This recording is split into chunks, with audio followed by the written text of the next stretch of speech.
오늘 말씀 사도행전 2장은 교회사에 놀라운 사건이 기록되어 있습니다. 바로 오순절 성령 강림 사건인 것입니다. 마가의 다락방에서 성도들이 모여서 기도할 때 하늘로부터 성령의 강력한 임재를 경험하게 됩니다. 급하고 강한 바람이 온 집에 가득하게 되고 불의 혀같이 갈라지는 것이 각 사람 위에 임하게 됩니다. 모든 성도들이 성령의 충만함을 받고 성령의 말하게 하심을 따라 순종하는 역사가 일어나게 됩니다. 오늘 말씀은 성령의 임재 사건 이후에 베드로가 예루살렘에 있는 유대인들을 향하여 처음으로 선포한 설교의 내용이 기록되어 있는 것입니다. 이 말씀을 베드로의 오순절 설교라고도 하고, 베드로의 오순절 설교 이 첫 선포 속에 초대교회 신앙의 내용이 무엇이었는가를 알 수 있게 되는 것입니다. 초대교회 선포의 내용, 신앙의 내용이 있는지를 살펴보고 오늘 이 시대 우리도 초대교회 전통을 이어받아 이 신앙의 내용을 우리의 신앙의 내용으로 붙잡아야 된다는 것입니다. 오늘 먼저 14절 말씀에 베드로가 라고 말하면서 말씀이 시작됩니다. 초대교회 선포자가 바로 베드로였던 것이고, 제자 중에 제자였던 베드로가 정통성을 가지고 말씀을 선포하고 있는 것입니다. 11사도와 함께 라고 말씀하고 있죠. 베드로가 선포하지만은 베드로 혼자만이 한 것이 아니라는 것입니다. 함께한 11사도가 있었던 것이고, 가룟 유다를 제외한 11사도가 함께했던 것이고, 베드로는 사도들을 대표해서 선포한 것이었고, 그래서 베드로의 선포는 사도적 정통성을 가지고 있었던 것이고 예수님으로부터 기인한 것이라는 공적 선포의 정당성을 가지고 있는 선포의 내용이라는 것입니다. 서서 소리를 높여 이르되 라고 베드로의 선포의 모습을 표현하고 있습니다. 담대하게 공개적으로 선포하고 있는 것입니다. 겁쟁이 베드로의 모습, 비겁한 베드로의 모습을 찾아볼 수가 없어요. 성령 체험을 하고 나서 담대한 모습이 되어서 서서 세상을 향해 소리를 높여 담대하게 용기를 가지고 선포하고 있는 것입니다. 유대인들과 예루살렘에 사는 모든 사람들아, 이것은 선포의 대상을 가리키는 것입니다. 예루살렘과 그리고 그곳에 사는 유대인들, 이 사람들은 바로 얼마 전에 예수를 십자가에 못 박은 사람이었어요. 그래서 이 사람들은 예수님을 싫어하고 예수님을 추종하는 베드로를 싫어했던 사람들이었어요. 그런데 이들을 향해서 당당하게 말씀을 선포하고 있는 것입니다.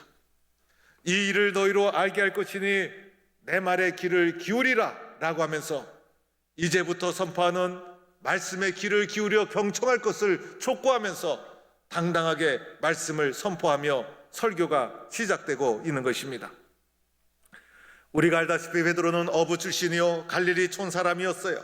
많이 배우지도 못했고, 그래서 베드로의 말투에는 갈릴리 촌 사투리가 많이 섞여져 있었을 것이에요. 베드로는 고상한 단어를 사용할 수도 몰랐고, 그리고 베드로는 유창한 말하는 사람도 아니었습니다. 도리어 베드로의 설교를 듣는 청중들, 유대인들과 예루살렘에 사는 사람들, 교양 있는 사람들이었고 배운 사람들이었어요. 그러나 차이점이 있었죠. 베드로는 확신과 능력이 있었던 것이고, 유대인들은 지식은 있었지만은 확신이 없었던 사람. 그래서 세상의 지식으로 말하는 것이 아니라 성령의 충만으로 베드로가 세상을 향해 선포하고 있다는 것입니다. 베드로의 오순절 설교는 14절 이하 길게 소개가 되어 있어요. 그래서 이 설교의 마지막 부분 36절부터 41절 내용을 오늘 본문으로 읽었습니다. 특별히 36절에 보면 베드로의 설교의 내용이 함축적으로 36절에 요약이 되어 있습니다. 36절에 베드로가 이렇게 말씀합니다. 그런즉 이스라엘 온 집은 확실히 알지니 너희가 십자가에 못 박은 예수를 하나님이 주와 그리스도가 되게 하셨느니라. 이것이 베드로 설교의 핵심적인 내용이었던 것입니다.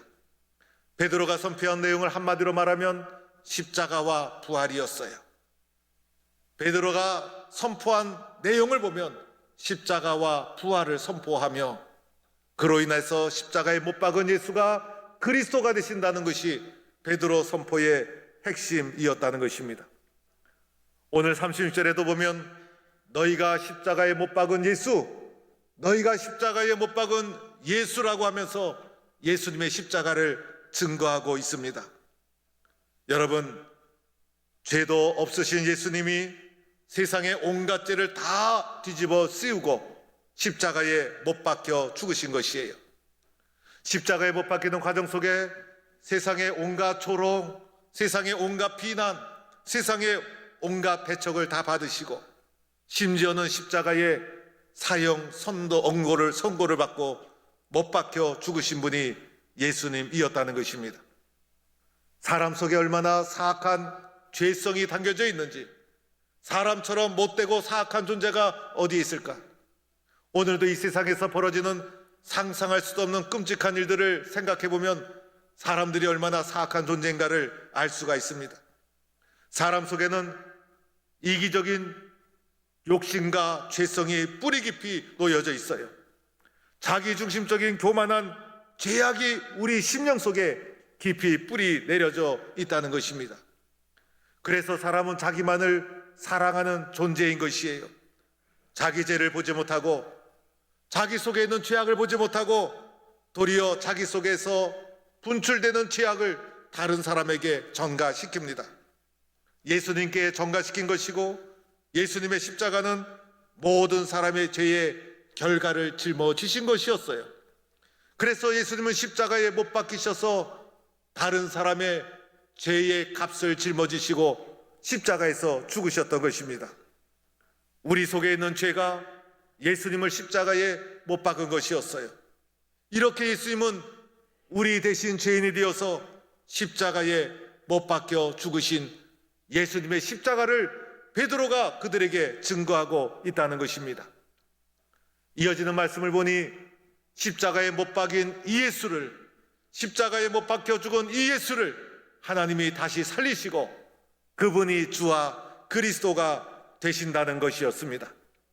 하나님이 예수를 다시 살리시고 그분이 우리의 주님이 되시고 그분만이 그리스도가 되시고 그분만이 구원자가 되신다는 베드로가 선포한 내용의 핵심은 바로 예수님의 십자가와 부활, 그리고 예수님의 그리스도 되심을 우리에게 증거하고 있다는 것입니다. 여러분, 오늘 이 말씀을 우리들은 은혜로 받아들일 수가 있어요. 그런데 베드로가 이 말씀을 선포했을 때의 당시를 상상해 보시기 바랍니다. 오늘 베드로의 선포를 가장 거북해 하는 사람이 누구일까? 베드로의 선포를 가장 받아들일 수 없는 사람이 누구일까? 이 선포를 듣는 유대인들이었던 것이에요. 유대인들은 얼마 전에 예수님을 십자가에 못 박지 않았습니까? 예수님을 죄인으로 낙인 찍고 예수님은 십자가에 못 박힐 만한 죄인이라고 생각하고 그를 십자가에 철저하게 못 박았던 유대인이었습니다. 그런데 그 유대인을 향하여 너희가 십자가에 못 박았던 그 예수가 그리스도가 되신다는 이 선포는 그들이 가장 받아들이기 어려운 선포였다는 것입니다. 그래서 이 말씀을 들은 유대인들이 이 말씀을 듣고 마음의 격동이 일어날 수 있었어요. 베드로, 무슨 말을 하느냐? 너희가 말하더라도 제대로 알고 해야 되지 않겠느냐? 라고 하면서 베드로가 선포하는 이 자리에서 엄청난 소요가 일어날 수가 있었다는 것입니다. 그런데 그 순간 성령께서 역사하기 시작합니다. 말하는 베드로와 듣는 자 사이에 성령께서 역사해 주셔서 듣는 유대인들의 마음속에 놀라운 반응이 일어나기 시작합니다. 듣는 자들의 마음이 찔렸다는 것입니다. 그들의 마음이 찔렸다는 것입니다. 이 찔렸다는 것은 마음을 깨뜨리다, 마음이 무너지다, 마음을 때리다 라는 의미를 가지고 있습니다. 그들의 강박한 마음에 금이 가기 시작한 것이었어요. 그들의 존재에 균열이 간 것이고 그들의 영혼 깊은 곳에서 영적인 지진이 일어난 것이었습니다. 그래서 마침내 그들의 입에서 고백되어진 것이 형제들아 우리가 어찌할 거라는 탄식이었던 것이에요. 가슴을 치며 어찌할 바를 모르며 어떤 사람은 눈물을 흘렸을 거예요. 형제들아 우리가 어찌할 거, 우리의 무기력함을 인정하고 하나님의 도움을 구하는 탄식의 소리가 그들 가운데 퍼지게 되었던 것입니다.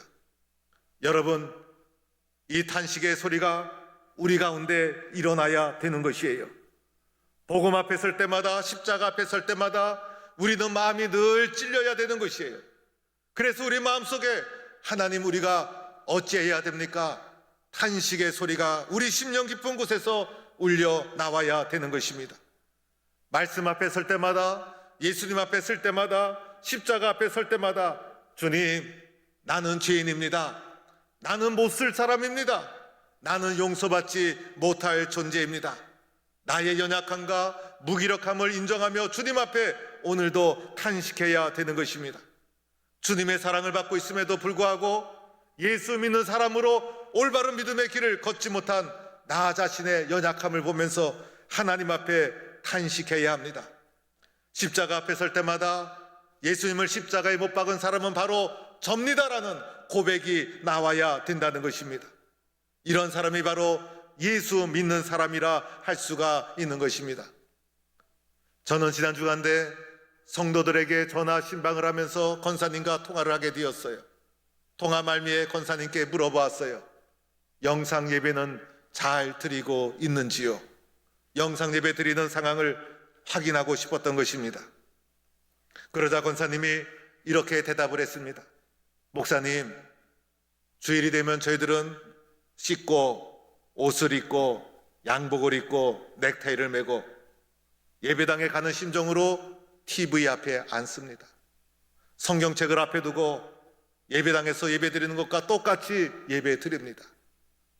찬송할 때도 얼마나 열심히 부르는지요. 일어나서 찬송할 때는 일어나서 찬송합니다. 영상 예배 드리면서 많이 울었습니다. 제가 그 말씀을 듣고 마음의 찔림을 받았어요. 얼마나 은혜를 받았는지. 우리는 하나님 앞에 오늘도 많이 울어야 합니다. 우리의 모습을 보면서, 오늘의 상황을 보면서 탄식하는 성도가 되어야 합니다. 영상 예배를 드리면서, 영상 예배를 드릴 수밖에 없는 오늘의 현실을 보면서 하나님, 어찌해야 합니까? 탄식해야 합니다. 예수 믿는 우리 성도들, 코로나로 인하여 사업이 흔들리고, 그리고 경제가 흔들리고, 이 나라, 이 민족, 정치, 경제, 문화를 보면서 하나님, 어찌해야 합니까? 우리는 탄식하며 하나님 앞에 기도해야 합니다. 계층으로, 지역으로, 동서로, 남북으로, 그리고 이념으로 찢어지고 갈라진 이 나라, 이 민족을 보면서 하나님, 어찌해야 됩니까? 탄식해야 된다는 것입니다. 이 땅에 만연된 죄악의 현실을 보면서 예수 그리스도의 심장으로 하나님, 어찌해야 됩니까? 탄식하는 심령이 우리 깊은 영혼에서 울려 나와야 한다는 것입니다. 예수 믿는 사람임에도 불구하고 무기력하게 살았습니다. 확신 없이 살았습니다. 은혜를 잊고 살았습니다. 하나님, 저를 용서하여 주세요. 어찌해야 합니까? 하나님 앞에 탄식하며 우리의 마음을 때리며 울어야 한다는 것입니다. 이러한 탄식의 소리가 마르지 말아야 합니다. 이 탄식의 소리가 마르는 순간 우리는 영적으로 쓰러지고 마는 것입니다. 끊임없이 안타까운 심정으로 예수님 앞에서 우리가 어찌할꼬 탄식의 기도가 멈추지 않는 성도가 될 수 있기를 축원합니다. 이제 탄식이 일어난 후에 우리는 어떠해야 합니까? 이러한 탄식 후에 우리는 어떻게 해야 합니까? 베드로는 탄식한 많은 청중들 앞에 해결책을 제시해 주십니다. 첫째는 너희가 회개하고 회개를 촉구합니다. 탄식하는 그 순간이 회개하는 순간이에요. 탄식하는 그 순간이 마음을 바꾸는 순간인 것입니다. 탄식하는 그 순간이 하나님께로 돌아갈 수 있는 기회가 되는 것입니다. 지금까지 살아왔던 것을 뉘우치고 하나님 말씀 앞에 순종하겠습니다. 제 인생에 다른 길은 없습니다. 하나님께로 돌아가야겠습니다. 결심하고 하나님께로 돌아서야 되는 것입니다. 이 코로나19나 또 이러한 상황을 통해서 내가 하나님께로 돌아오지 못한다면 우리가 언제 하나님께 제대로 돌아갈 수 있겠습니까? 세상을 향해 나아가던 우리의 삶의 방향을 유턴해서 하나님께로 방향을 돌리는 회개의 역사가 일어나야 된다는 것입니다. 두 번째로는 각각 예수 그리스도의 이름으로 세례를 받고 죄 사함을 받으라입니다. 예수를 믿어도 제대로 믿어야 한다는 것입니다. 예수 그리스도를 영접한 표로 세례를 받는 거예요. 예수 그리스도 믿고 세례받은 자에게 임하는 것이 죄 용서의 사건인 것입니다. 나는 예수님을 마음에 정확하게 영접하고 있는가? 나는 예수님을 제대로 믿고 있는가? 나의 믿음은 안전한 믿음인가? 나는 예수님을 인격적으로 만났는가? 예수님을 마음에 수용하고 믿고 받아들이는 결단을 우리가 해야 한다는 것입니다. 예수를 믿어도 제대로 믿어야 되는 것이죠. 예수 믿는 자에게 임하는 것이 죄 용서의 체험, 죄 용서의 체험이 예수님의 용서를, 죄 용서의 체험이 나에게 있는가? 예수님의 용서를 나는 경험한 적이 있는가? 용서를 경험한 자가 또다시 십자가의 능력으로 다른 사람을 용서해 줄 수가 있다는 것입니다. 이렇게 사람이 변화되는 것, 회개와 예수 영접하는 길 외에는 없는 것이에요. 그래서 베드로는 십자가와 부활의 복음을 선포하고 있는 것입니다. 마지막 세 번째는 그리하면 성령을 선물로 받으리니입니다. 성령을 선물로 받는 것이에요. 성령은 다른 말로 표현하면 하나님의 능력이라 할 수가 있는 것입니다. 예수 믿고 영접한 자에게 세상을 이길 수 있는 능력, 세상의 유혹을 이길 수 있는 능력, 변화된 사람으로 살아갈 수 있는 능력을 성령께서 공급해 주신다는 것입니다. 우리는 능력 있는 그리스도인으로 이 세상을 살아가는 것입니다. 이 약속은 너희와 너희 자녀와 너희 모든 먼데 사람 곧 주 우리 하나님이 얼마든지 부르시는 자들에게 하신 것이라. 모든 사람이 이 말씀을 들어야 되는 것입니다.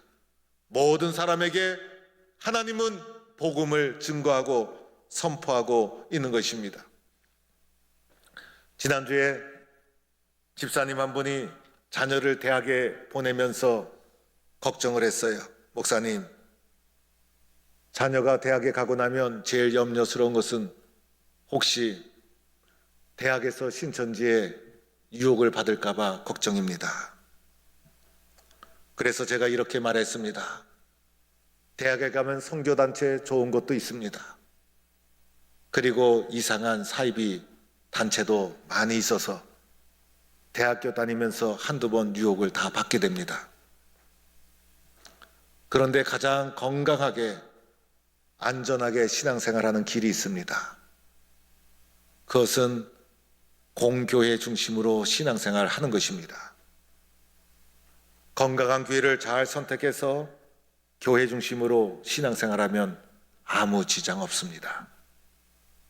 교회 중심으로 신앙생활할 때 그 신앙이 안전한 것입니다. 그런데 교회 밖에서 성격 검사 해준다든지 상담 심리 해준다든지 꿈에 너를 보았다든지 유명한 선교사가 왔다든지 말씀을 잘 풀어주는 사모님이 왔다든지 이런 말에 의외로 우리가 쉽게 현혹이 됩니다. 그러다 보면 우리의 신앙이 변질되고 교회 중심의 신앙에서 벗어날 수가 있는 것입니다. 신앙의 원칙, 예수를 믿어도 교회 중심으로 예수를 믿는다. 이 원칙을 잘 지키면 안전한 건강한 신앙의 길을 걸어갈 수가 있는 것입니다. 여러분, 우리가 교회 나오는 이유가 무엇일까? 사람에 따라서 교회 나오는 여러 가지 이유가 있을 거예요. 그런데 교회 나오는 가장 근본적인 이유는 예수를 잘 믿기 위해서입니다. 우리는 이렇게 대답할 수 있어야 합니다. 교회를 떠나면 영적인 병에 걸리고 마는 것이고 교회 중심으로 뿌리를 잘 내리면 건강한 신앙의 길을 걸어갈 수 있고 예수를 잘 믿는 길은 교회 중심의 신앙의 길을 걸어가는 것이다. 내가 오늘도 교회 나와서 예배드리는 것은 예수를 잘 믿기 위해서 나는 교회 나온다. 이렇게 우리는 생각하고 고백할 수 있어야 되는 것입니다. 교회 나와서 예수를 잘 믿기 위해서 무엇을 해야 될까? 가장 소중한 것은 예배를 잘 드리는 것입니다. 신앙생활의 출발은 예배에서 시작이 되는 거예요. 예배를 지키고 예배를 잘 드리고 예배를 통해서 나의 피조물임을 인정하고 하나님께 영광을 돌리고 하나님 앞에 죄인임을 고백하고 예수님을 의지하고 예배 속에서 나와 하나님과의 소통이 끊임없이 이루어져야 하는 것입니다. 또한 신앙생활하면서 교회에서 말씀을 잘 경청해야 합니다. 말씀 앞에 순종해야 되고 예수 이름으로 끊임없이 기도하고 믿음의 길을 걸어갈 것을 다짐해야 합니다. 늘 하나님 앞에 순종하는 삶, 그리고 성도들이 서로 사랑하고 섬기는 삶, 그래서 아름다운 교회를 이루어가는 것입니다. 교회는 영적인 가족이라 할 수가 있습니다. 세상에도 가족이 있죠. 세상의 가정은 사랑의 원리 속에 가정이 돌아가지 않습니까? 그 가정과 가장 비슷한 공동체가 바로 교회라고 할 수 있어요. 그러나 교회는 세상의 가족보다 더 영원한 가치가 있어요. 세상의 가정은 육적인 가족이라면 교회의 영적인 공동체는 영원한 가치를 가지고 있는 거예요. 그래서 교회가 가정보다 더 영원한 것이에요. 교회는 영적인 가정과 같은 것이 교회라는 것입니다. 교회 성도들 보면 사람마다 다 다르죠. 똑같은 사람 한 사람도 없어요. 성격도 다르고 배경도 다르고 심지어는 생각도 다릅니다. 우리는 다 다름에도 불구하고 한 교회에 모여서 예배드리는 이유가 있습니다. 우리 모두를 하나 되게 만들어주는 딱 한 가지 공통점, 우리 모두는 예수를 믿고 있다는 것입니다. 예수를 믿고 있다는 이 공통점 한 가지 때문에 다름에도 불구하고 세상의 다름을 다 넘어서 우리는 한 자리에 모여서 예배를 드리고 한 성찬에 참여하고 있는 것입니다. 일터가 달라도 생각이 달라도 고향이 달라도 그리스도 예수 안에서 우리는 한 가족이라는 것입니다.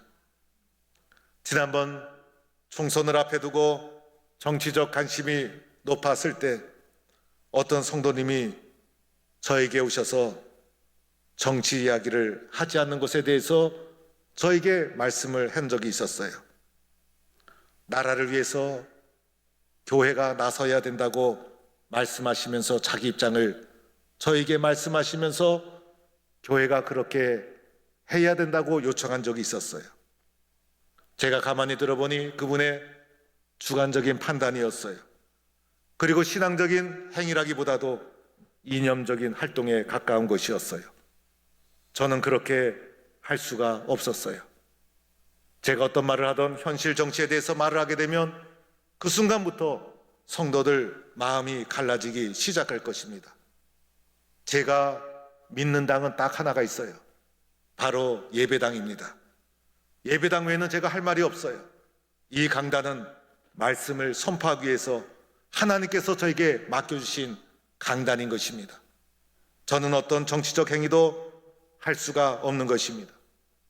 그래서 이 강단에서 제가 할 수 있는 것이 있다면 말씀을 증거하는 것 외에는 아무것도 할 수가 없는 것이, 예수님 때문에 사랑하고 예수님 때문에 세상의 차이를 넘어 하나가 되고 예수님 때문에 용서가 되고 예수님 때문에 이해가 되고 예수님 때문에 영적인 가정을 이루고 예수님 때문에 서로가 공감하고 예수님 때문에 서로가 희생하고 예수님 때문에 서로가 격려하고 그래서 영적인 한 가정을 이루는 것이 교회라 할 수가 있는 것입니다. 그러나 세상의 상처 때문에 세상의 생각 때문에 갈라지고 나눠진다면 그것은 더 이상 교회라고 할 수가 없는 것입니다. 세상의 차이를 넘어서 그리스도 안에서 하나 되는 공동체가 바로 주님의 교회라 할 수가 있는 것입니다. 다름에도 불구하고 예수님 안에서 하나 되는 것, 이것이 예수 정신이요 십자가 정신인 것입니다. 사랑하는 성도 여러분, 우리가 어찌할꼬 마음이 깨어지는 아픔으로 하나님 앞에 나를 보고 세상을 보며 탄식하고 기도하는 성도가 될 수 있기를 축원합니다. 이번 기회를 통해서 하나님 앞에 새로운 마음으로 돌아서서 더 열심히 주님을 섬기고 교회를 섬기는 믿음의 용사가 되기를 축원합니다.